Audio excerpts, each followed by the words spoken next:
Hello, I'm Rhonda Luchavansky in Procurement Services, and this is a video on contract management professional service agreements.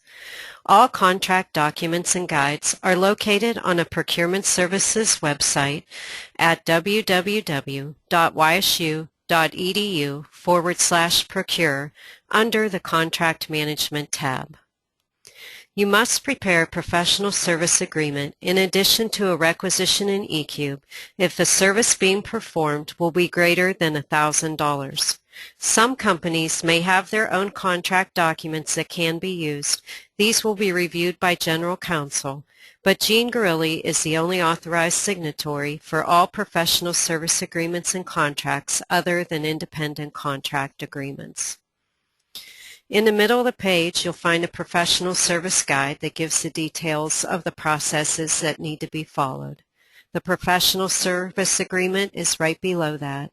If you click on this document and open it up, you will see the agreement. You can click on Original or Amendment, depending on which it pertains to. The requisition number must be completed. This will be after you enter the requisition in eCube. You will enter the name of the vendor and their address and the name of the requesting department. You can enter the scope of services here or attach a quote if one is received. The payment amount will be for the amount, this would be more of like an hourly rate for the amount of $15 an hour, not to exceed, $3,000, or a flat fee, $3,000. Term of the agreement must be completed, so it's approximately how many days or a time period can be specified. This is our standard contract language. There's one last question at the bottom of the signatures that needs to be answered, whether or not the principal owner of the business is a YSU retiree, yes or no. Once those items are completed, you will print out this contract and send it to the contractor for signature. You can email it to them, fax it to them, or send that to them by regular mail. In the meantime, you can log on to eCube to enter the requisition. Now you need to make a decision at this point. If you are making a one-time payment to a vendor, or you know the quantity, like say 3 payments of a set amount, you can do the non-catalog order form. If you are making multiple payments to a vendor, then you can use a standing order for goods and services. They might be multiple payments, a standing order throughout the year for electrical work. A lot of departments will do a standing order for electrical repair work for $5,000. They don't know what the invoices are going to be as they come in, and they're going to have multiple individual invoices. So you would use the standing order forms.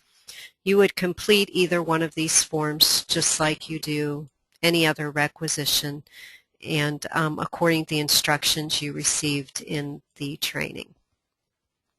Here is one I've started the cart for, actually a standing order. When you proceed to checkout and place your order, you will receive a requisition number. This is the requisition number that you must enter on the PSA agreement once you receive it back from the contractor. So you'll send the contract to the contractor for signature. Once they sign it and return it, in the meantime, you've entered a requisition in eCube.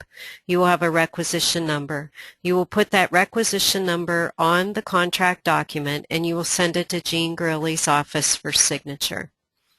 Gene Guerrilli's office, once Gene signs it, they will look up your requisition in eCube, and they will attach the document. By this time, your requisition will probably be in the purchasing approval queue. So once purchasing sees that the PSA is attached, they will go ahead and prove it, and a PO number will be generated. And a copy of the PO and the PSA, signed PSA, will fax out to the vendor to whatever number they have on file with Procurement Services. Then the vendor will perform the services and submit the invoice to accounts payable with the PO number indicated on it. Accounts payable will enter the invoice in eCube and scan a copy of the paper invoice and attach it to the electronic invoice in eCube. And I have an example I want to show you of what that's going to look like. Oops, I might not have typed enough zeros. Okay. Here's an example of an invoice, and here's what it looks like. The paper invoice will be attached.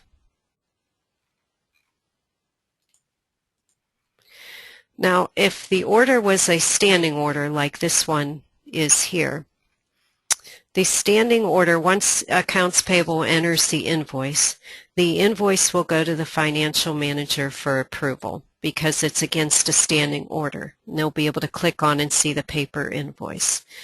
If the invoice is against a non-catalog order, the non-catalog order will require a receiver to be entered in the system to verify that the services have been performed.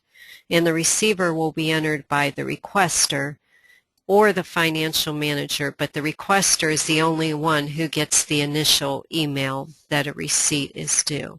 So once the receiver is entered, it will match up with the invoice in the purchase order and it will be sent to Banner to initiate payment. Again, once payment has been made, the check number will come back and it will populate this area right here on the invoice document. And this concludes this video. Thank you.